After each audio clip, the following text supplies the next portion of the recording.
Na primjer, kao primjer spominje šejh Ibn Uthejmin rahmetullahi alejh, primjer nijeta u abdestu. Jer ima alima koji kažu da nije neophodan nijet prilikom uzimanja abdesta.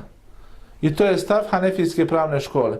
Jer kažu da je ni abdest jedna vrsta pranja koji se logično može koncipirati i shvatamo šta je cilj ili poruka tog postupka uzimanja abdesta. Dok drugi kažu ne, uzimanje abdesta je ibadet. I svaki ibadet ima potrebu za nijet. A nijet ima dvije funkcije.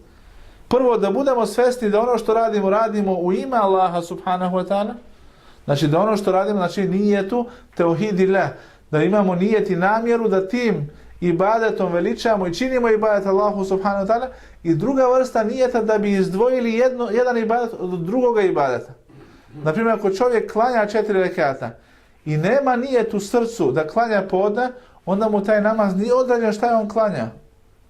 Ili nije mu nijet da klanja, na primjer, 4 rekata jacijskog namaza, onda taj čovjek nije uradio. Zato kaže, nijet ima dvije funkcije. Prvo, da izdvojimo Allaha kao cilj onog našeg ibadeta i da tražimo njegovo zadovoljstvo i da ciljamo ka tome da zaradimo Allahovo dželešanovo zadovoljstvo, a druga funkcija nijeta je da izdvojimo ibadete, znači da klasificiramo ibadete, da znamo o čemu se radi i šta radimo i šta klanjamo kada klanjamo, na primjer, kao smo dali primjer.